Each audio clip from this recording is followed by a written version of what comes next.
Hello दोस्तों, कैसे हैं आप सभी। सुकून एफएम चैनल पर आपका हार्दिक स्वागत है। अगर आप पहली बार आए हैं तो चैनल को सब्सक्राइब जरूर कर लें।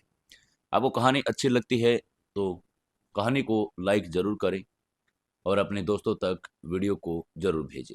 और साथ ही एक प्यारा सा कमेंट करके हमें ज़रूर बताएं कि कहानी कैसी लग रही है। जो लोग नए जुड़ रहे हैं वो अपने गाँव और अपने शहर का नाम लिख कर ज़रूर भेजें, जिससे हमें पता चलता रहे कि आप लोगों और हमारी कहानी पूरे हिंदुस्तान में कहाँ कहाँ तक पहुँच रही है। चलिए, आज के सीक्रेट घर जमाई के एपिसोड नंबर 117 में आपका फिर से स्वागत है। शुरू करते हैं कहानी। कियारा रात को ही घर छोड़कर बाहर निकल गई थी। पेड़ के नीचे जैसे ही वो पहाड़ पर चढ़ने लगी, उधर से ही उसका गिरने के बाद टोटम प्रभावित होना शुरू हो चुका था। किसी को पहले नहीं पता था कि कियारा के पास भी अपना एक खुद का टोटम है, लेकिन जैसे ही सबको पता चला कि कियारा के पास भी एक टोटम है और वो नीति व्यक्ति है, तो सब लोग उसे ढूंढने के लिए और उसे लेने के लिए वहां पर पहुंच गए थे। समर भी वहां पर पहुंच चुका था। जैसे ही समर ने सबको बताया कि वो उसकी पत्नी है, कोई से हाथ नहीं लगाएगा, तो सब लोग पहले तो चौंक गए थे। लेकिन पारुल, वशिष्ठ और शिवांगी ने समर का साथ दिया। उन्होंने कह दिया था कि वो समर की पत्नी है और समर उसको लेकर जा सकता है। लेकिन ब्लडमैन और स्काई फेट एल्डर वहां पर नहीं मान रहे थे और वो उसको लेकर नहीं जाने दे रहे थे। तभी मैकडॉलगंज के मॉन्क मास्टर भी वहां पर पहुंच गए थे और उन्होंने समर का साथ दिया। और तब स्काई फेट एल्डर को भी पता चल गया था कि समर तीसरे ग्रेट कॉन्करर नरेंद्र भारद्वाज के बेटे हैं और वो उनके यंग मास्टर हैं। यंग मास्टर को देखते ही उन्होंने घुटने टेक कर उनको प्रणाम किया। चलिए, अब आगे शुरू करते हैं। तभी कोल्ड ब्लड और स्काई फेट एल्डर ने फिर से हमला करते हुए दहाड़ लगाई। वे दोनों एक ही लेवल के फाइटर थे और इसलिए किसी एक के लिए जीत हासिल करना मुश्किल था। समर ने दोनों के बीच की फाइट में हिस्सा नहीं लिया, बल्कि व्हाइट मैन की तरफ चल पड़ा। हेल किंग के उसी सेक्ट के होने के कारण उसे घोस्ट किंग से गहरी चिढ़ थी।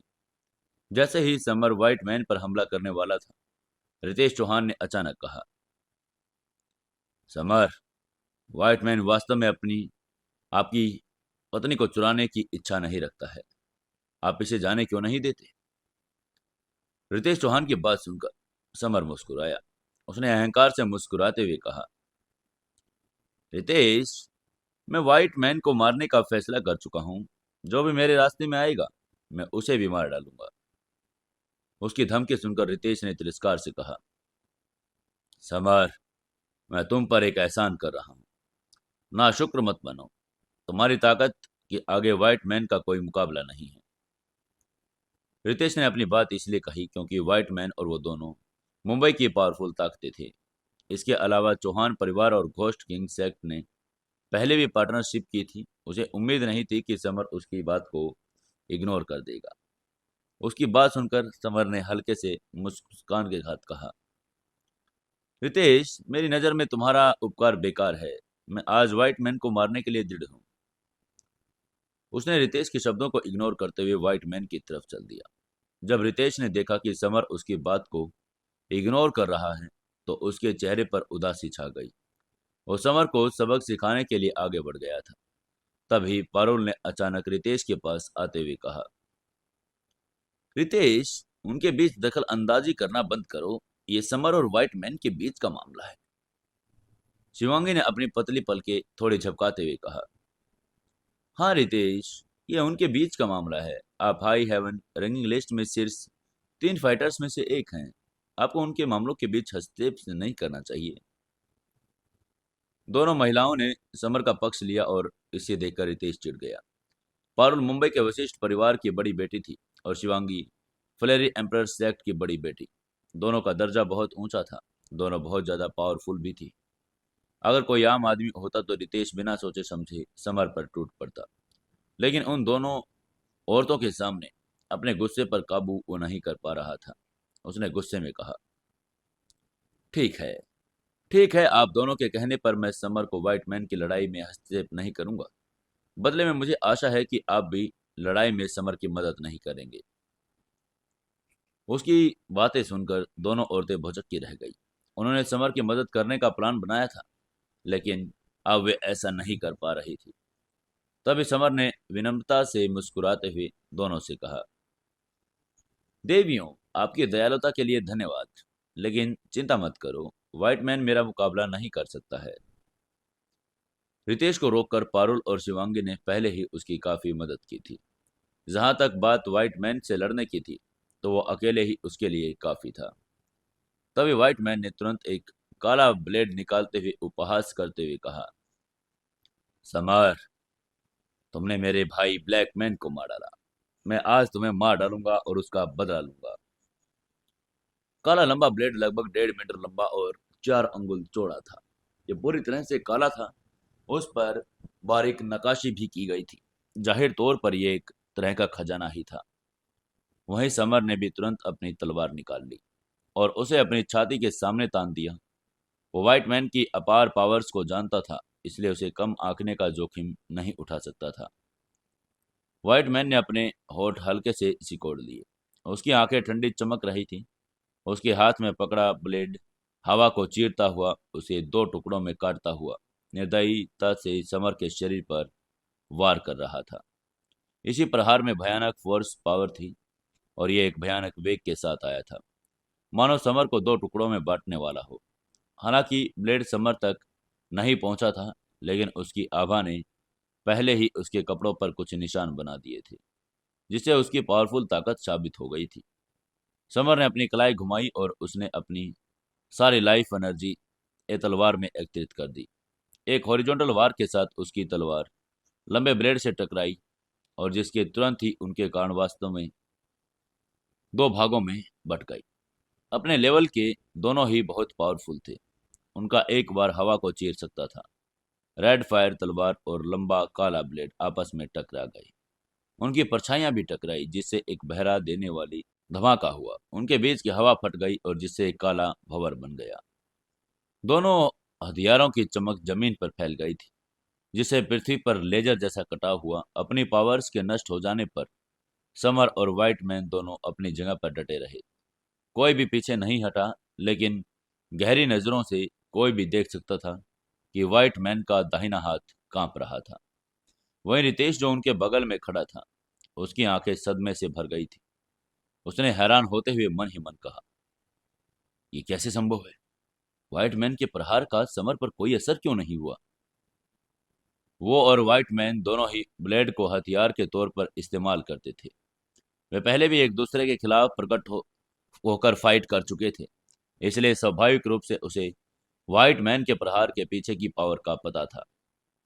Ritesh high heaven kingdom level के टॉप स्टेज का फाइटर होने के कारण व्हाइट मैन को हरा सकता था, लेकिन समर तो केवल हाई हेवन किंगडम के नौसिखिया फाइटर था। फिर यह कैसे संभव था कि वो इस फाइट में बढ़त हासिल करने के बावजूद बिना किसी नुकसान के बच निकला? वहीं उनके बगल में खड़ी पारुल और शिवांगी के चेहरे खिल उठे। उनकी आंखें खुशी से भर गई थी। समर की पावर स्पष्ट रूप से उनकी सबसे बड़ी उम्मीदों से बढ़कर थी, जिससे उनका उसके साथ जाने का फैसला और भी मजबूत हो गया था। उन सब में से व्हाइट मैन सबसे ज्यादा स्तब्ध था। उसने ठंडे स्वर में कहा, तुम मेरे हमले का जवाब देने में कामयाब रहे। हाई हेवन किंगडम लेवल के फर्स्ट स्टेज के फाइटर के लिए बुरा नहीं था। हालांकि उसने तारीफ भरे शब्द कहे, लेकिन आंखों वाला कोई भी देख सकता था कि वो ऊपर ऊपर से बोल रहा था। व्हाइट मैन का परिणाम से चिंतित होना स्वाभाविक था, क्योंकि वो समर से ऊंचे लेवल पर था। समर भी हैरान था। अपने लेवल पर तो कोई भी उसका मुकाबला नहीं कर सकता था, लेकिन उससे भी ऊंचे लेवल में किसी से मुकाबला करना पहले ही नामुमकिन था। समर के मन में एक विचार कौन था, क्या यह ड्रैगन के खून की एक बूंद थी? वो अपनी बढ़ी हुई ताकत का श्रेय सिर्फ ड्रैगन की खून की बूंद को दे सकता था। खून की बूंद उसके शरीर में प्रवेश कर गई थी। उसकी काया में सुधार हुआ था और उसकी ताकत बढ़ चुकी थी। व्हाइट मैन ने ठंडे स्वर में उपहास करते हुए कहा, समर, तुम घोस्ट किंग सेक्ट की एक अनोखी मार्शल आर्ट तकनीक देखने वाले हो। हमारे तरीके बहुत ही गूढ़ हैं। तुम्हें बचने का कोई मौका नहीं मिलेगा।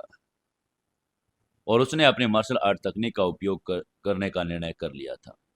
उसके सामने खड़े युवक ने उसे असहज कर दिया। व्हाइट मैन ने धीमी गर्जना के साथ कहा, बवंडर प्रहार। अपनी सारी वास्तविक एनर्जी अपने लंबे काले ब्लेड में एकत्रित कर दी। उसने अचानक हथियार को ताकत की तरह घुमाया, जिससे एक लंबा काला बवंडर बन गया। बवंडर में लाइफ एनर्जी समाहित थी, जिससे एक विशाल प्रबल बल उत्पन्न हुआ और वायुमंडल को चीरता हुआ समर की ओर बढ़ रहा था।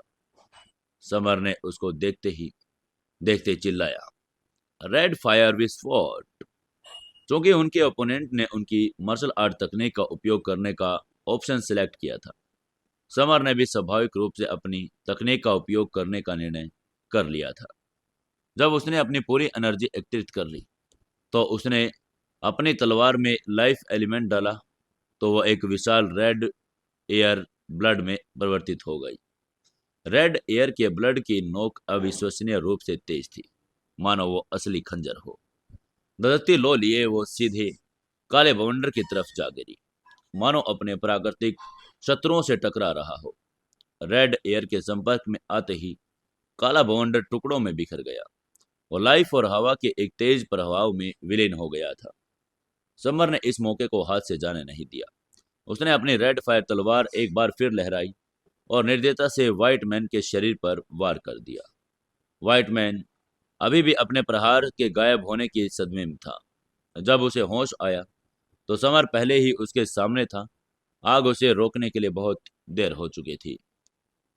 समर की तलवार को अपनी तरफ आता देखकर व्हाइट मैन के चेहरे के भाव बदल चुके थे। उसने अपने पैर जमीन पर टिकाए और तेजी से पीछे हट गया। व्हाइट मैन तेज था, लेकिन समर की तलवार उससे ज्यादा तेज थी, जिसने तुरंत उसकी छाती पर वार किया और खून तुरंत बाहर निकल गया। समर ने व्हाइट मैन को लगभग खत्म कर दिया था, उसे मार डाला था। और हालांकि इस वार से व्हाइट मैन मरा नहीं था, वो गंभीर रूप से घायल हो गया था। उसके चेहरे से ताजा खून की धार बह निकली और उसका चेहरा रंगहीन हो गया था। अपनी फटी हुई छाती को देखते हुए व्हाइट मैन का चेहरा काला पड़ गया। उसने गुस्से से चिल्लाते हुए कहा, तुमने मुझे नुकसान पहुंचाने की हिम्मत भी कैसे की? उसकी आवाज गुस्से से भरी हुई थी। White man ghost king sect के 4 शाही रक्षकों में से एक था और वो घोस्ट किंग का पहला स्टूडेंट भी था। उसकी पावर्स बेजोड़ थी, जिसने उसे अपने डेब्यू के बाद से ही हर फाइट में विजय की गारंटी दी थी। लेकिन अभी अभी एक युवक के एक ही वार से वो घायल हो चुका था। ये बात उसके लिए बहुत इंसल्ट करने वाली थी। इसलिए व्हाइट मैन क्रोध से भर गया और वो समर को मरवाना चाहता था। समर के पास ढेरों गुप्त हथियार थे।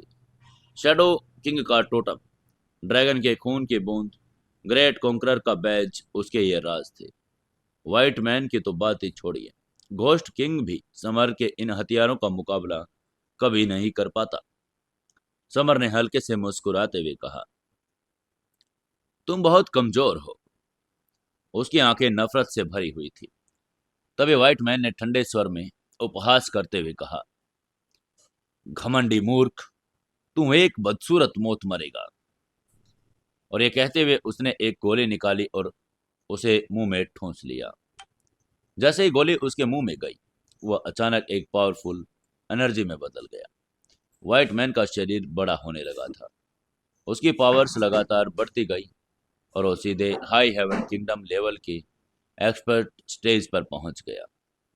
व्हाइट मैन ने अभी अभी हाई हेवन टीयर की एक गोली निकली थी, जिससे उसका लेवल बढ़ गया था। हालांकि इसका प्रभाव अस्थायी था, क्योंकि फाइट के बाद ये कम हो जाएगा। फिर भी इस गोली में अपार पावर्स थी। साम्राज्य बढ़ाने की क्षमता वाली किसी गोली का विचार ही अपने आप में एक असंभव घटना थी। फाइट में अगर पावर अचानक बढ़ जाए किसी फाइटर की, तो उसके लिए उसके दुश्मन को मारना बहुत आसान हो जाता था। गुआओ ने एक कोने में से पूछा, शैडो किंग, क्या तुम्हें मेरी मदद चाहिए? उसका चेहरा चिंता से भर गया था। गुआओ को व्हाइट मैन की पावर्स में भारी वृद्धि का आभास हो गया था, इसलिए वो समर के लिए भयभीत हो गया था। लेकिन समर ने उसे हाथ हिलाते हुए कहा, नहीं नहीं, कोई जरूरत नहीं। ताकत बढ़ जाने के बावजूद भी वो अभी भी बहुत कमजोर है। अब जबकि व्हाइट मैन ने अपने पावर्स को बढ़ा लिया था और वो समर से 2 स्टेज ऊपर था, इसलिए समर को व्हाइट मैन को हराने के लिए ब्लड लाइन टोटम का इस्तेमाल करना पड़ा। व्हाइट मैन ने अपनी आखिरी चाल चल दी, लेकिन समर के पास अभी भी ब्लड लाइन टोटम था। वो इसका इस्तेमाल तब तक नहीं करना चाहता था जब तक वो बिल्कुल जरूरी ना हो। समर चीख उठा मानो कोई एंशियंट शैडो किंग हो। उसके शरीर का खून तेजी से दौड़ रहा था। उसकी आंखें लाल हो गई, पूरा शरीर लाल हो गया। खून के हर झोंके के साथ ऐसा लग रहा था मानो उसका शरीर किसी ज्वालामुखी में तैर रहा हो, पूरी तरह से खून से लाल। नंगी आंखों से देखा जा सकता था कि समर का शरीर तेजी से फैल रहा था। एक पूरे घेरे में उसका शरीर एक पावरफुल फोर्स के साथ का फट रहा था। जब समर ने shadow king blood line totem को एक्टिवेट किया तो उसके शरीर में ड्रैगन ब्लड भी उत्तेजित हो गया। यह मंथन करने लगा, जिससे वो और भी अधिक पावरफुल हो गया था। यह पावर महसूस करते ही समर के हाव भाव भी बदल गए थे। उसकी आंखें खुशी से भर गई थी। ड्रैगन का खून बहुत ज्यादा पावरफुल था। समर की ऊर्जा एक तेज रफ्तार से बढ़ी, रॉकेट की तरह। हाई हेवन किंगडम के फर्स्ट स्टेज से सीधे हाई हेवन किंगडम के एक्सपर्ट स्टेज पर वो पहुंच चुका था।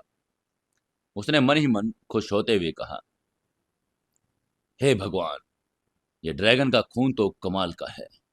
इससे मुझे 2 छोटे स्टेज में बढ़त मिल गई। समर अपने शरीर में महसूस हो रही अविश्वसनीय पावर से दंग रह गया था।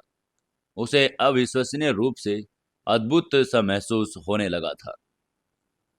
व्हाइट मैन की दुर्लभ गोली ने उसकी पावर को एक स्टेज बढ़ाया था। दूसरी ओर ड्रैगन ब्लड ने समर की पावर को उसके टोटम के मात्र एक्टिविटेशंस द्वारा सवारा 2 स्टेज बढ़ा दिया था। दोनों अब ताकत में बराबर थे। दोनों हाई हेवन किंगडम के एक्सपर्ट थे। समर जोर से हंसते हुए बोला, व्हाइट मैन, तुम बिल्कुल मर चुके हो। मैं तुम्हें 3 घूंसे में उड़ाकर मार दूंगा। उसकी आंखें अहंकार से भरी थी। समर अपने पहले लेवल पर भी लड़ते इस समय अजय था। अब जबकि व्हाइट मैन जितना पावरफुल हो गया था, तो उसे एक अपमानजनक मौत का सामना करना पड़ेगा। समर के अहंकारी शब्दों को सुनकर व्हाइट मैन का चेहरा काला पड़ गया और उसकी आंखें ठंडी हो गई। अपमान, यह पूर्ण अपमान था, और वो भी सबके सामने। व्हाइट मैन घोस्ट किंग का पहला स्टूडेंट था, मुंबई का एक इम्पोर्टेंट फाइटर। समर को उसे 3 घोंसों में उड़ा देने का वचन उसके अहंकार पर करारा प्रहार था। व्हाइट मैन गुस्से में जोर से दहाड़ा, समर, मैं तुम्हें मार डालूंगा। उसने अपने हाथों में लंबा कालो चाकू निकाला और निर्दयता से समर के शरीर पर वार कर दिया। व्हाइट मैन ने इस वार में अपनी सारी एनर्जी खर्च कर दी थी, जिसने हवा को चीरते हुए एक विशाल बवंडर बना दिया, और वो समर को टुकड़े टुकड़े करना चाहता था। केवल समर का विभाजन ही व्हाइट मैन की नफरत को हल नहीं कर सकता था। समर के शरीर में ड्रैगन और शैडो किंग का खून उबल रहा था। उसने एक जबरदस्त एनर्जी का आभास महसूस किया, जिसे उसे मुक्त करना चाहता था। समर ने रेड फायर तलवार वापस रख दी और वो अपने शरीर की ताकत से काले ब्लेड का मुकाबला करने जा रहा था। समर ने अपनी सारी पावर अपने पंच में समेटी और एक जोरदार प्रहार कर दिया। उसका पंच इतना पावरफुल था कि उसने एक असली ड्रैगन प्रेत और एक शैडो किंग प्रेत का निर्माण कर दिया था। समर के मुक्के से ड्रैगन के दहाड़ और खूंखार चीख जैसी आवाज निकली, जो टोटम की पावर से आ रही थी, जो केवल उसे ही सुनाई दे रही थी। अन्य लोग उसे नहीं सुन पा रहे थे। इस प्रहार में समर की लाइफ एनर्जी का हर कण समाहित था। ड्रैगन प्रेत छवि और शैडो किंग प्रेत छवि ने उसके पंच का अनुसरण किया, जिससे व्हाइट मैन के लंबे चाकू पर एक अद्वितीय निर्दयी बल पड़ा। अविश्वसनीय रूप से मजबूत लंबा चाकू, जो दुर्लभ धातुओं से बना हुआ था, वो समर के एक ही वार से टूट गया था। वहीं अपना हथियार टूटता हुआ देखकर व्हाइट मैन जोर से चीखा, ओह, मेरा ब्लेड! उसका चेहरा बिल्कुल पीला पड़ गया था। वो इस ब्लेड को बहुत लंबे समय से अपने साथ रखता था और ये कई फाइट्स में से उसके साथ रहा था। यह उसके लिए बहुत मायने भी रखता था। अब जब समर ने इस पूरे पंच से ही उसे तोड़ दिया तो व्हाइट मैन का दिल भी लहूलुहान हो गया था। वहीं समर पागलपन की स्थिति तक पहुंच गया था, मानो उसके शरीर में मौजूद ड्रैगन का खून बाहर निकलने ही वाला हो। ड्रैगन हिंसक होते हैं और अविश्वसनीय रूप से पावरफुल भी। उनका पसंदीदा हमला करने का तरीका उनके शरीर से था। किंवदंती कहती है कि ड्रैगन अजय थे और मिसाइल और बम जैसी वर्तमान फाइट तकनीकें भी उन्हें नहीं मार सकती थी। व्हाइट मैन का लंबा ब्लेड तोड़ने के बाद समर और भी ज्यादा उन्माद हो गया और उसने ड्रैगन ब्लड पावर्स का उत्सर्जन जारी रखा। समर जोर से चिल्लाया, दूसरा पंच। समर ने दहाड़ते हुए एक बार फिर अपना पंच दे मारा। असली ड्रैगन साया और शैडो किंग छाया एक बार फिर प्रकट हुए। इस बार समर ने अपना पंच व्हाइट मैन की छाती पर दे मारा, जिससे तुरंत एक छेद बन गया और उसके आंतरिक अंग अब दिखाई देने लगे थे। व्हाइट मैन का चेहरा पीला पड़ गया था, उसका चेहरा आतंकित हो गया था। उसने डर में मारे कांपते हुए कहा, असंभव, तुम इतने पावरफुल कैसे हो? वर्तमान समर बहुत पावरफुल था और ऐसा लग रहा था मानो उस पर बहुत कुछ ऐसा साया हो जो देवता भी और राक्षस भी रास्ते में आता हो, उसे मार डालता और वो खुद भगवान जितना अजय था। समर का चेहरा उन्मत्त हो गया। उसने गुस्से से चिल्लाते हुए कहा, तीसरा पंच, मैं तुम्हें उड़ा दूंगा। उसने तुरंत व्हाइट मैन को पकड़ लिया और अपना दाहिना पंच उसके सिर पर दे मारा। नहीं! भयानक पंच को देखकर व्हाइट मैन चीखा, क्योंकि उसने उसे आसन विनाश का आभास हो चुका था। समर का घूंसा बेजोड़ हिंसा और बल के साथ व्हाइट मैन के सिर पर बेरहमी से लगा, जिसे उसका सिर टुकड़े टुकड़े हो गया। चारों तरफ खून बिखर गया और उसका शरीर जमीन पर गिर पड़ा। घोस्ट किंग सेक्ट का प्रथम स्टूडेंट, मुंबई के फेमस फाइटर व्हाइट मैन मर चुके थे। संपूर्ण शांति, पूरे महल में सन्नाटा पसर गया था। हर कोई सदमे की स्थिति में आ गया था। स्काई, एल्डर और कोल्ड ब्लड ने भी अपनी फाइट रोक दी। दोनों अविश्वास से समर को ही देख रहे थे। इस समय हर कोई पूरी तरह से अस्त व्यस्त और सदमे में था। समर ने अपने शरीर में टोटम को एक्टिवेट कर दिया था और उपलब्ध झपकते ही बहुत ज्यादा पावरफुल हो चुका था। बेहद पावरफुल, जिसने 3 मुक्कों में व्हाइट मैन को टुकड़े टुकड़े कर दिया था। पारुल वशिष्ठ ने समर की एक चमक भरी नजर से देखा। बाकियों को शायद उसकी पावर का कारण पता न हो, लेकिन वो जानती थी कि यह ड्रैगन के खून की उस बूंद का असर होगा। मुंबई में हुई नीलामी के दौरान पारुल वशिष्ठ ने समर को ड्रैगन ब्लड की बोली लगाने में मदद की थी। स्वाभाविक रूप से वो समर के शरीर पर उसके प्रभाव के बारे में जानती थी। पारुल वशिष्ठ बहुत खुश थी, क्योंकि उसने मुंबई में समर के साथ पहले ही पार्टनरशिप कर ली थी और वो उस के अपार पावर्स को देखकर अब जो बहुत ज्यादा खुश हो चुकी थी। वहीं उधर अचानक समर के चेहरे के भाव बदल गए। उसने मन ही मन में कहा, अरे, मेरे शरीर में ताकत बहुत ज्यादा है और मुझे अभी इससे राहत चाहिए। उसे ऐसे लग रहा था कि जैसे उसका उसके शरीर पर अब कंट्रोल खत्म होता जा रहा है। ड्रैगन के खून से उसका शरीर उत्तेजित हो गया था और वो उग्र हो गया था। वो बस लड़ना चाहता था, लड़ना और सिर्फ लड़ना चाहता था। वो जोर से चिल्लाया, कोल्ड ब्लड! समर दहाड़ते हुए कोल्ड ब्लड की ओर दौड़ा। समर का शरीर पावर से भर गया था, क्योंकि उसके शरीर में मौजूद ड्रैगन का खून फट गया था और वो बस लड़ना और अब मारना चाहता था। उसे अपने अंदर की अतिरिक्त पावर्स को मुक्त करना था। समर ने एक पंच मारा और उसने अपनी सारी एनर्जी लाइफ अपने पंच में एकत्रित कर ली। असली ड्रैगन साया और शैडो किंग साया उसके पंच में चारों तरफ मंडरा रहे थे, जिससे वो बहुत पावरफुल हो गया था। उसके पंच ने सीधे वायुमंडल के हवा को उड़ा दिया और एक भंवर बना दिया, जो बेरहमी से कोल्ड ब्लड पर वार कर रहा था। कोल्ड ब्लड ने समर के प्रहार के लिए खुद को तैयार करना शुरू कर दिया। उसके हाव भाव बदल गए थे। उसके शरीर में एनर्जी तेजी से प्रभावित भी होने लगी थी। कोल्ड ब्लड जोर से दहाड़ा, ब्लड दानव फेस्ट!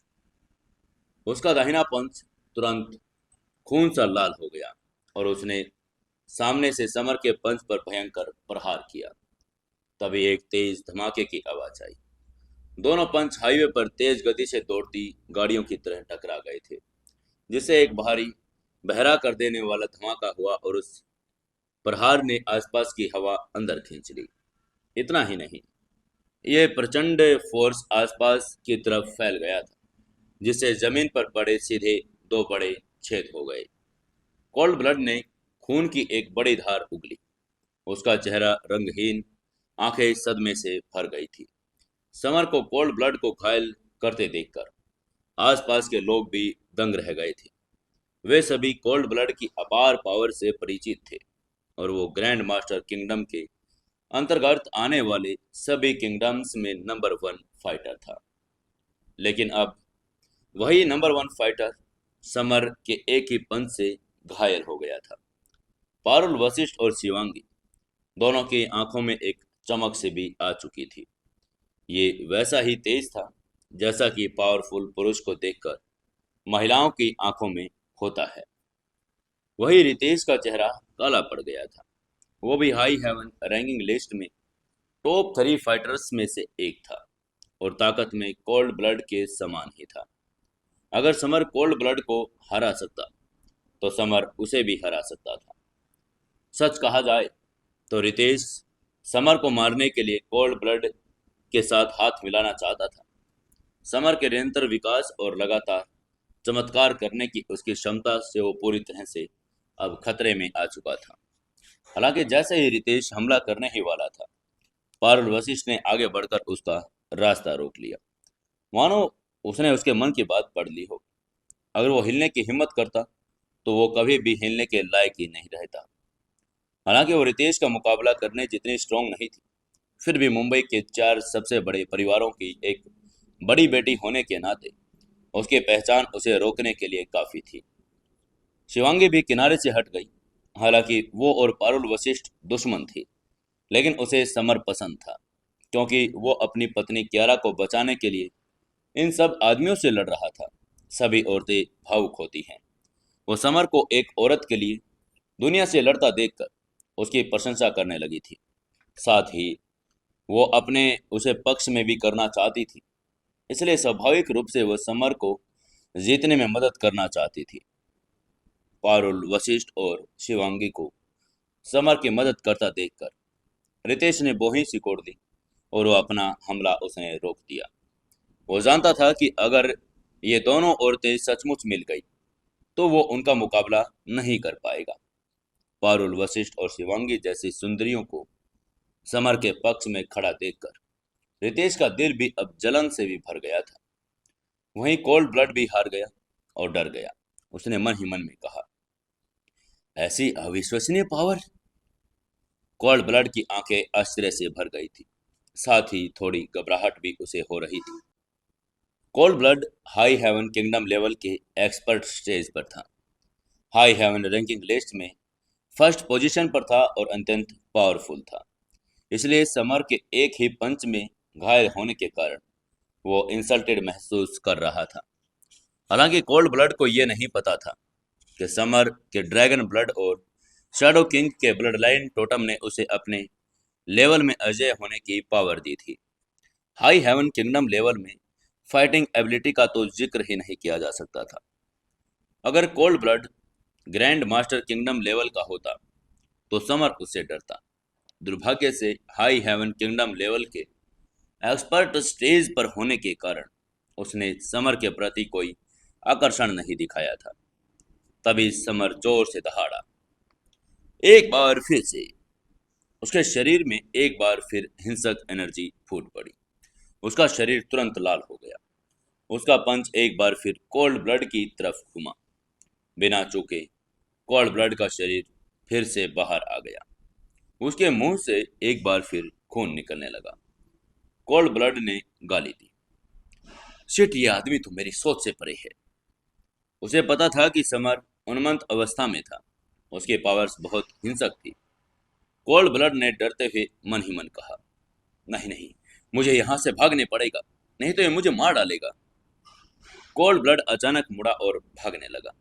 क्रिम्सन ब्लड सेक्ट के young master, high heaven ranking सूची में नंबर 1 फाइटर के रूप में वो हमेशा दूसरों को मारता था, दूसरों को अपनी जान बचाने के लिए भागने पर मजबूर करता था। लेकिन अब वो खुद भाग रहा था। उसको ऐसे भागता देखकर समर गुस्से से चिल्लाया, तुम भागना चाहते हो तो तुम्हें लगता है कि मैं तुम्हें भागने दूंगा? बिल्कुल भी नहीं। कायर। समर एक बार फिर दहाड़ा और उसका चेहरा हिंसक क्रोध से भर गया। तभी धमाके की आवाज आई। समर ने एक बार फिर अपना पंच लहराया और कोल्ड ब्लड की पीठ पर बेरहमी से वार कर दिया, जिससे उसकी पसलियां तुरंत टूट गई। अगर कोल्ड ब्लड का शरीर इतना मजबूत न होता तो समर के इस पंच ने उसे दूर कहीं उड़ा दिया होता। कोल्ड ब्लड ने एक बार फिर खून उगला। उसकी आंखें खौफ से भरी हुई थी। समर बहुत डरावना लग रहा था और बहुत ताकतवर। गंभीर खतरे का सामना करते हुए कोल्ड ब्लड ने अपने शरीर में सार ब्लड को एकत्रित करते हुए कहा, सार ब्लड प्रज्वलन, ब्लड दानव पलायन। क्रिम्सन ब्लड सेक्ट की ब्लड दानव पलायन तकनीक का उपयोग करते हुए उसका शरीर बिजली के बोल्ट में बदल गया, जो पहले से 3 गुना तेज था, और वो महल से कहीं गायब हो गया। ब्लड दानव पलायन क्रिम्सन ब्लड सेक्ट की सबसे बेहतरीन बचाव तकनीक थी। ये बहुत तेज थी और ये तेज गति के लिए ब्लड का उपयोग करती थी। हालांकि इंसान इस तकनीक में भागने में कामयाब तो हो सकता था, लेकिन बाद में उसको इसके गंभीर दुष्परिणाम का भी सामना करना पड़ता था। कोल्ड ब्लड को भारी चोटों के साथ भागता देखकर समर का चेहरा बदल गया। वो कोल्ड ब्लड का पीछा करना चाहता था, लेकिन अचानक उसका शरीर कमजोर हो गया और उसका भी सिर घूमने लगा। समर का चेहरा पीला पड़ गया था। उसके शरीर की सारी शक्तियां लगभग गायब हो चुकी थी, जो हाई हेवन किंगडम के एक्सपर्ट स्टेज से फर्स्ट स्टेज में लौट रही थी। ड्रैगन ब्लड और उसके टोटम की शक्तियां लुप्त हो गई थी और उसके दुष्परिणाम सामने आ रहे थे। समर का पीला चेहरा और कांपता शरीर देखकर मोंक मास्टर चिंतित हो गया था। वह इन दुष्ट प्रभावों को जानता था। मोंक मास्टर ने तेजी से समर की तरफ बढ़ते हुए कहा, समर, क्या तुम ठीक हो? उसने उसे ठीक होने में मदद करने के लिए उसके शरीर में जीवन ऊर्जा की एक खुराक दी। समर ने अपना सिर हिलाया और कहा, मैं ठीक हूं, ये सिर्फ बात का प्रभाव है। मैं अपनी ऊर्जा का उपयोग नहीं कर सकता। समर को अपने दिल में बड़ी राहत महसूस हुई। भगवान का शुक्र है कि वो अपने पिछले 3 मुक्कों से कोल्ड ब्लड को घायल कर पाया था, जिससे वो भाग गया। अगर आज कोल्ड ब्लड और देर तक रुकता तो समर खतरे में भी पड़ सकता था, क्योंकि उसकी ब्लड शक्तियां लुप्त हो जाती और आखिरकार cold blood high heaven ranking सूची का नंबर 1 फाइटर था। वो बहुत ज़्यादा शक्तिशाली था और ड्रैगन ब्लड की शक्तियों से ही कोल्ड ब्लड को हरा पाया था। वहीं कमजोर समर को देखते हुए रितेश की आंखों में खुशी आ गई थी और उसने मन ही मन में कहा, इस आदमी की शक्ति सिर्फ कुछ समय तक टिक सकती है, ये जीवन भर के लिए नहीं है। ये बहुत अच्छी बात है। रितेश को बस इस बात की चिंता थी कि वह समर से लड़ने के लिए पर्याप्त मजबूत नहीं था, लेकिन अब भाग्य ने उसे समर की कमजोरी दिखा दी थी। रितेश का दिल उत्साह से भर गया। वो जानता था कि समर से लड़ने की तरीका उसकी टोटम शक्तियों को खत्म करना ही था। रितेश ने बेहद चिढ़कर मन ही मन कोल्ड ब्लड को कोसते हुए कहा, बेवकूफ कोल्ड ब्लड, अगर वो कुछ मिनट और रुकता तो समर को हरा सकता था। यकीन नहीं होता वो भाग गया। वहीं उधर मॉन्क मास्टर ने अपना जीवन तत्व समर के शरीर में स्थानांतरित कर दिया, जिससे उसे ठीक होने में मदद मिली। कुछ ही समय बाद समर की शक्ति वापस आ गई। हालांकि वो बल नहीं लगा सकता था, लेकिन उसे चलने में कोई भी दिक्कत नहीं थी। समर ने खड़े होते हुए कियारा की तरफ देखते हुए कहा, हनी, मैं तुम्हें घर लेकर जा रहा हूँ। समर के चेहरे पर कोमलता का स्पर्श दिखाई दिया जब वो कियारा को लेकर जाने वाले बर्फ के बिलेवल की तरफ चला गया। समर का दिल कोमलता से भर गया था और वो तेजी से कियारा की तरफ बढ़ा। उसे बेहोशी की हालत में देखकर उसका दिल दर्द से छलनी हो गया था।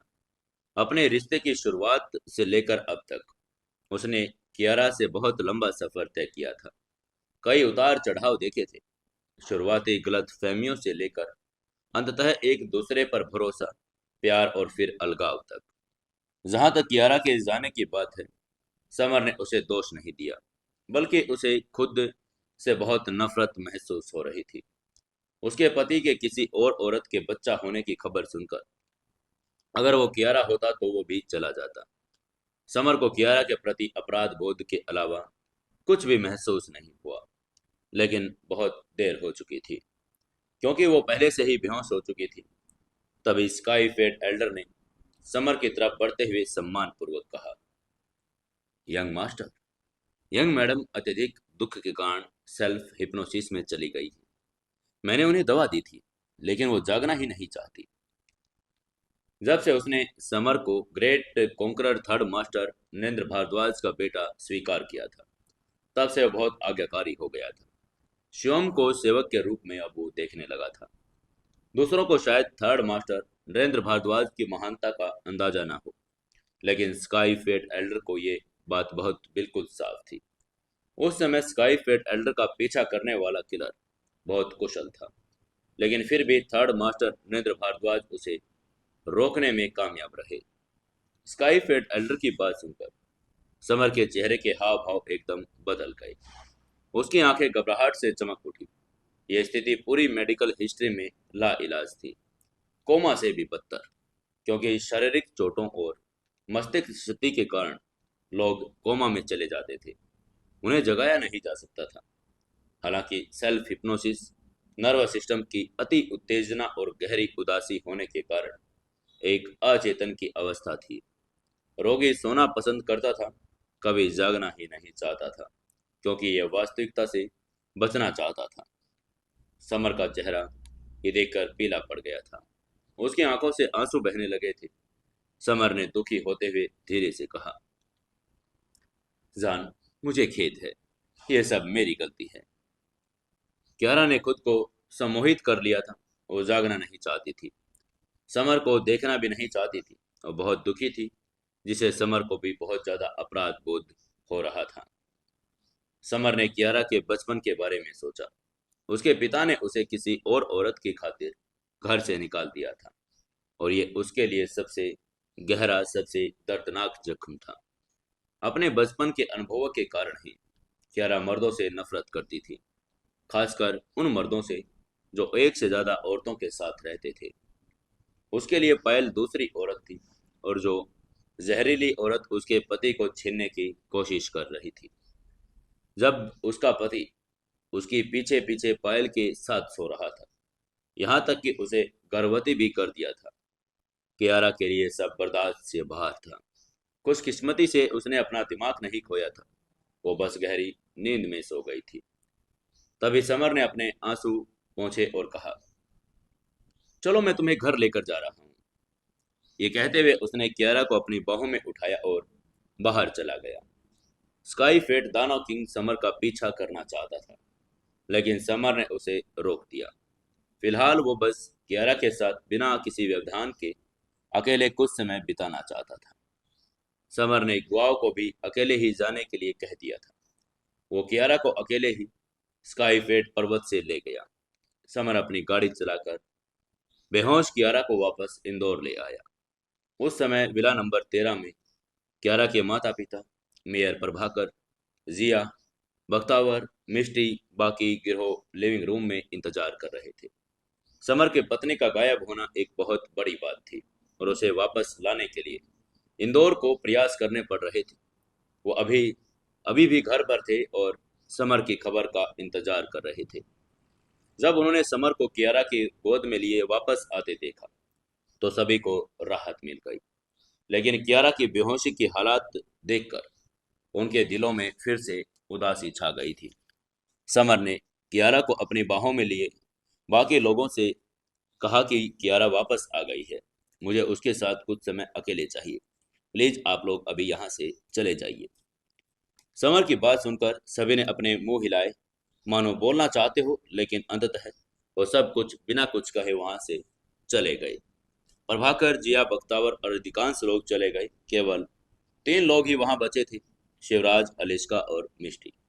तभी अलिस्का ने पीले चेहरे के साथ तेजी से समर की तरफ बढ़ते हुए कहा, समर, कियारा को क्या हुआ है समर? समर का चेहरा धुंधला दिख रहा था। उसने हल्के से कहा, कियारा एक सेल्फ हिप्नोसिस अवस्था में चली गई है। वो जागना ही नहीं चाहती। उसकी बात सुनकर अलिस्का ने असमंजस में सिर हिलाया। उसे नहीं समझ आ रहा था कि ये क्या है। उसने कभी मेडिकल साइंस की स्टडी भी नहीं की थी और वो इन शब्दों से बिल्कुल अनजान थी। समर ने आह भरते हुए उसको पूरी स्थिति के बारे में बताते हुए कहा, सासू माँ, कियारा गहरे दुख से उत्तेजित थी। लोगों को वास्तविकता में नहीं देखना चाहती, इसलिए वो सेल्फ हिप्नोसिस अवस्था में चली गई है। अलिस्का इस बार समर की बातें थोड़ी थोड़ी समझ रही थी। वो अपने बेटे की पर्सनैलिटी से बहुत परिचित थी। कियारा न सिर्फ बहुत रेपुटेड थी, बल्कि उसे उस पर गर्व भी था। पहले जब शिवराज ने अपनी दूसरी औरत की खातिर कियारा को घर से निकाल दिया था, तब भी उसे कोई दुख नहीं हुआ था। आखिर किस वजह से वो इतना दुखी थी कि उसने सेल्फ हिप्नोसिस का सहारा लिया? अलिस्का ने निराश स्वर में समर की तरफ देखते हुए कहा, समर, क्या तुमने कियारा को चोट पहुंचाई? मैं उसे जानती हूँ, वो बहुत स्ट्रांग लड़की है। जब उसके दादा का निधन हुआ था तब भी वो इतनी दुखी नहीं हुई थी। समर ने अपना मुंह खोला, मान को कुछ कहना चाहता हो। उसे समझ नहीं आ रहा था कि अब कहे तो क्या कहे। सामने खड़ी महिला उसकी सास थी और कियारा की माँ। अपनी बेटी को तकलीफ में देखकर उसका समर से निराश होना स्वाभाविक था। समर ने धीरे से निराश होते हुए कहा, सासू माँ, मुझे खेद है, ये सब मेरी गलती है। समर का चेहरा अचानक बदल गया। उसकी आंखें दुख से भर गई थी। असल में समर ने कियारा को इस हालत में देखने के बजाय खुद को चोट पहुंचाना पसंद करेगा। तभी अलिस्का ने गुस्से में समर की तरफ देखते हुए कहा, समर, तुम्हारी आलोचना के लिए मुझे दोष मत दो, लेकिन हाल ही में मुझे कियारा को हर रोज फोन करती है। वो मुझे बताती है कि तुम उसके साथ कितना अच्छा व्यवहार करते हो, उसे कितना प्यार करते हो। वो भी तुमसे कितना प्यार करती है। तुम्हारी शादी की रस्म आधे महीने में है। कियारा ने कहा था कि रस्म के बाद वो तुम एक प्यारा सा बच्चा देगी, और अब तुम उसे परेशान कर रहे हो। तुम, ये कहते हुए उसने अपने दांत भींच लिए। अलिस्का की आलोचना सुनकर समर का चेहरा पीला पड़ गया। वो बिल्कुल चुप रहा, एक भी शब्द नहीं बोल पाया। वो क्या कह सकता था? वो स्वाभाविक रूप से कियारा के अपने प्रति गहरे स्नेह को जानता था, और वो पायल के प्रति उसकी नापसंदगी से भी पूरी तरह से वाकिफ था। कियारा का सेल्फ हिप्नोसिस, उसकी वर्तमान दयनीय स्थिति, सबके उसके ही कारण थे।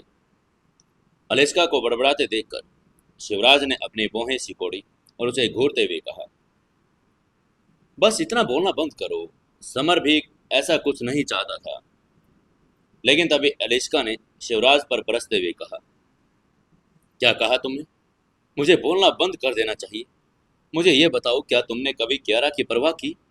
जब वो छोटी थी तब तुमने उसकी परवाह नहीं की, और अब जब वो ऐसे हालात में है, बेहोशी में है, तुमने अब उसकी कोई परवाह नहीं की। तुम किस तरह के पिता हो? कियारा के हालात देखकर अलिस्का बहुत गुस्से में थी, यहाँ तक कि अपने पति पर चिल्ला भी रही थी। आमतौर पर अलिस्का शिवराज से बहुत डरती थी, उसकी बहुत इज्जत करती थी, लेकिन अपने बेटे की खातिर उसने उसकी भी आलोचना कर दी। तभी शिवराज ने भौहें सिकोड़ते हुए कहा, तुम क्या कह रही हो? वो मेरी बेटी है, मैं उसके लिए चिंतित कैसे नहीं हो सकता? हमें अभी उसे जगाने पर ध्यान केंद्रित करने की जरूरत है, न कि एक दूसरे की आलोचना करने पर। उसकी बात सुनकर अलिस्का ने अपना सिर हिलाते हुए कहा, तुम सही कह रहे हो। अभी हमारी फर्स्ट प्रायोरिटी कियारा को जगाना है, ये जानते हुए कि बाकी सभी चीजों को कियारा के लिए रास्ता बनाना होगा। अलिस्का चिंता में समर से बोली, समर, चलो कियारा को हॉस्पिटल ले चलते हैं। समर ने अपना सिर हिलाया और जवाब देते हुए कहा, सासू माँ, कियारा बीमार नहीं है। वो सेल्फ हिप्नोसिस की स्थिति में डूब गई है, जागने के लिए तैयार नहीं है। उसकी बात सुनकर अलिस्का ने भौहें चढ़ाकर उसे याद दिलाते हुए कहा, समर, सेल्फ हिप्नोसिस लगभग कोमा जैसा ही है। उसके लिए घर पर रहना अच्छा नहीं होगा। अगर हम उसे हॉस्पिटल में भर्ती करते हैं तो कम से कम उसे कुछ न्यूट्रिएंट्स और लिक्विड्स तो मिल जाएंगे, उसका जीवन तो चल सकेगा। उसकी बात सुनकर समर ने सिर हिलाया। सोचा कि उसकी सास कह तो सही रही। सेल्फ हिप्नोसिस की स्थिति में कियारा खा नहीं सकती थी, इसलिए उसे हॉस्पिटल लाने की आवश्यकता होगी तो उसके शरीर में ग्लूकोज न्यूट्रिएंट्स का घोल डाल सके। इसलिए उसने सिर हिलाते हुए कहा, चलिए हॉस्पिटल चलते हैं। समर ने कियारा को अपनी बाहों में उठाया और बाहर जाने के लिए मुड़ गया। सभी जल्दी से गाड़ी के पास पहुंच गए। शिवराज ने अलिस्का को पैसेंजर सीट पर बैठाया और कार चलाई। वहीं पिछली सीट पर समर कियारा को गोद में लिए हुए बैठ गया था। कियारा का चेहरा पीला देखकर उसको अपने दिल में एक अजीब सी चुभन महसूस हो रही थी। आज रविवार था, इसलिए हॉस्पिटल में सामान्य से अधिक मरीजों की भीड़ थी। सिटी हॉस्पिटल में प्रवेश करते ही उन्होंने देखा कि उस उम्र वर्ग के सैकड़ों लोग लंबी लाइन में इंतजार कर रहे थे। बड़ी आबादी होने के कारण इंडिया में मरीजों की गिनती बहुत ज़्यादा थी। रेलवे स्टेशन और बस स्टेशनों के अलावा हॉस्पिटल में भी सबसे ज़्यादा भीड़ रहती है। सैकड़ों लोगों की कतार में खड़े होने के कारण डॉक्टर से मिलने के लिए कई घंटों या उससे भी ज़्यादा समय इंतजार करना पड़ा। बेशक समर लंबी लाइन में इंतजार करने वाला नहीं था, क्योंकि कियारा का तत्काल ध्यान देने की आवश्यकता थी। इसलिए वह सीधा डॉक्टर के कैबिन की तरफ चल पड़ा। लेकिन समर डॉक्टर के कार्यालय की तरफ जा रहा था, तभी एक लंबे गार्ड ने उसे रोकते हुए कहा, रुक जाओ, ये हॉस्पिटल है, तुम्हें लाइन में चलना होगा। 6 फुट लंबे और सांवले रंग के इस गार्ड को हाथ में डंडा लिए हुए रोककर बड़ा ऐसा लग रहा था कि वो अपने आप में पता नहीं क्या है। हॉस्पिटल में सुरक्षा गार्ड होने के नाते उसने लोगों से नफरत भी थी जो लाइन में आगे निकलने की कोशिश करते थे। कियारा के बेहोश होने से समर का मूड खराब हो गया। उसने ठंडे स्वर में कहा, एक तरफ हट जाओ, उसे हॉस्पिटल में भर्ती करना जरूरी है। लेकिन गार्ड ने ठंडे अंदाज में कहा, इसके लिए तुम्हें लाइन में ही आना होगा। समर को लाइन की तरफ इशारा करते हुए फिर कहा, वहाँ बहुत अधिक लोग हैं, ये एक इमरजेंसी है, मैं इतने लोगों में इंतजार नहीं कर सकता। लंबे गार्ड ने व्यंग्यात्मक लहजे में अपनी जगह पर खड़े होते हुए कहा, तो आप लाइन में नहीं लगना चाहते?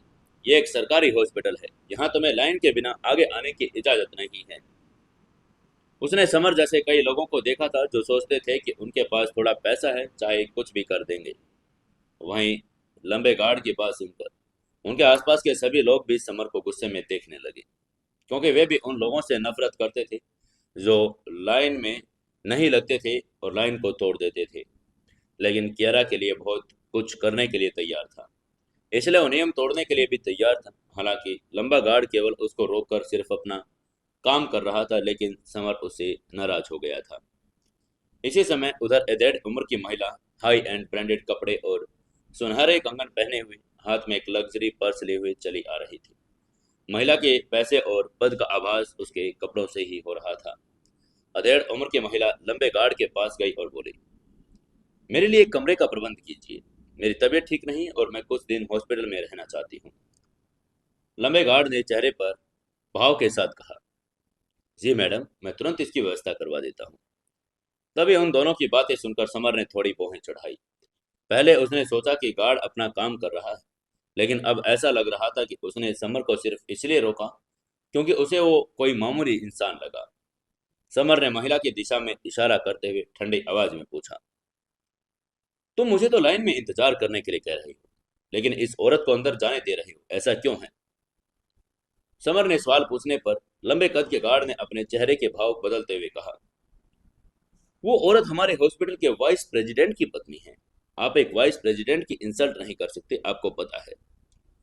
गार्ड के जवाब पर उसके आसपास खड़े असंतुष्ट लोग चुप हो गए।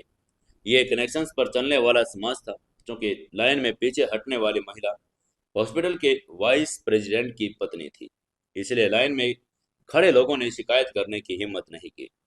आखिरकार वे एक डॉक्टर को देखने के लिए हॉस्पिटल में थे और हॉस्पिटल के वाइस प्रेसिडेंट की पत्नी की इंसल्ट करने से उनका कोई उद्देश्य पूरा नहीं होने वाला था। सच तो ये था कि लाइन में लगे लोग बस गुंडों का एक समूह थे जो कमजोर को अपना शिकार बनाते थे। लाइन में लगने के इसी व्यवहार का सामना करते हुए उन्होंने समर को, जैसे कुछ नहीं समझते थे, उसे चिढ़ा दिया था। तभी समर ने ठंडी मुस्कान के साथ कहा, उसे हॉस्पिटल में भर्ती करना जरूरी है। अपने प्रेसिडेंट को बुलाओ, मैं उनसे मिलना चाहता हूँ। समर ने हॉस्पिटल के प्रेसिडेंट दिलीप शेट्टी को बुलाने का कोई प्लान नहीं था, जिन्होंने कई बार उनकी मदद की थी, लेकिन अब ये अनिवार्य लग रहा था, क्योंकि लंबे गार्ड ने उन्हें कियारा को हॉस्पिटल में भर्ती करने से रोकने के लिए कोशिश की थी। मार्शल आर्ट फाइट होने के नाते समर लंबे गार्ड को आराम से हरा भी सकता था, लेकिन ऐसे प्रॉब्लम हल नहीं होने वाली थी, क्योंकि डॉक्टर तब तक कियारा का हॉस्पिटल में भर्ती करने से इनकार कर देते। जैसे कि पुरानी कहावत है, हेल किंग से निपटना शैतान से निपटने जैसा आसान था। सब ऑर्डिनेट्स आमतौर पर अपने लीडर से भी ज्यादा परेशानी का सबब बन सकते थे। लंबे गार्ड से उसके अनुरोध को अनसुना करते हुए कहा, प्रेसिडेंट आपसे मिलने के लिए फ्री नहीं है, वो बहुत बिजी हैं। उसके चेहरे पर तिरस्कार का भाव था। बेशक वो प्रेसिडेंट को नहीं बुलाएगा। प्रेसिडेंट से कभी एक शब्द भी बात न करने के कारण गार्ड उसे बुलाने की हिम्मत भी नहीं कर सकता था। उसकी नज़र में समर बस एक बदमाश था, और वो कौन होता है कि वो उसके कहे कि प्रेसिडेंट को बाहर बुला कर लेकर आए। गार्ड के चेहरे के भाव पढ़कर समर समझ गया कि गार्ड को उस पर विश्वास नहीं हो रहा। वो प्रेसिडेंट को अब बाहर नहीं बुलाएगा। इसलिए समर ने अपना मोबाइल निकाला और सीधे दिलीप शेट्टी का फोन मिला दिया। पहले रिंग में उधर से दिलीप ने फोन उठा लिया और उसकी कड़क आवाज आई, जी मिस्टर समर, मैं आपकी क्या मदद कर सकता हूँ। दिलीप समर का बहुत सम्मान करता था, क्योंकि उसने उसे एक्सीलेंट मेडिकल स्किल्स से मेयर के पिता को बचाया था, और इस प्रकार उसने हॉस्पिटल को बहुत सम्मान दिलाया था। समर ने भौहें चढ़ाते हुए व्यंग्यात्मक लहजे में कहा, डॉक्टर दिलीप, तुम एक बेहतरीन हॉस्पिटल चलाते हो। मैं अपनी पत्नी को हॉस्पिटल में भर्ती कराना चाहता हूँ, और एक गार्ड ने मुझे रोक दिया। वो मुझे लाइन में इंतजार करने को कह रहा है। दिलीप ने समर की आवाज में असंतोष सुना। वो जल्दी से बोला, मुझे इसके लिए खेद है मिस्टर समर। मुझे बताया कि आप कहाँ हैं, मैं तुरंत वहां पहुंच जाऊंगा। समर ने मुस्कान के साथ कहा, मैं हॉस्पिटल के एंट्री गेट पर हूँ, और दूसरे हॉस्पिटल जाने के लिए पहले से तुम्हें 3 मिनट का समय दे रहा हूँ। और उसने जल्दी से फोन काट दिया। कियारा को सिटी हॉस्पिटल ले जाना समर का दिलीप, या यूं कहें कि उसकी बेटी मोनिशा के प्रति सम्मान दिखाने का तरीका था।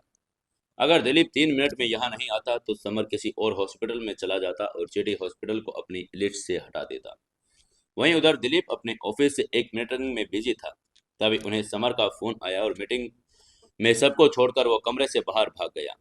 उसकी जल्दबाजी के कारण मेज पर रखे चाय के कप फर्श पर गिरकर टुकड़े टुकड़े हो गए। उसका सूट भी मेज के कोने से फट गया था। सारी शर्मिंदगी के बावजूद दिलीप जल्दी से हॉस्पिटल के गेट की तरफ दौड़ा। आमतौर पर गरिमामय दिखने वाले प्रेसिडेंट को इतनी तेजी में दौड़ता हुआ देखकर सभी लोग आश्चर्यचकित हो गए थे, क्योंकि उन्होंने अपने प्रेसिडेंट को इतनी घबराहट में कभी नहीं देखा था, तब भी नहीं जब हेल्थ ब्यूरो के डायरेक्टर दौरे पर आए हो। ऑफिस में हर कोई सोच रहा था कि आखिर किसकी कॉल ने प्रेसिडेंट को इतनी घबराहट में डाल दिया।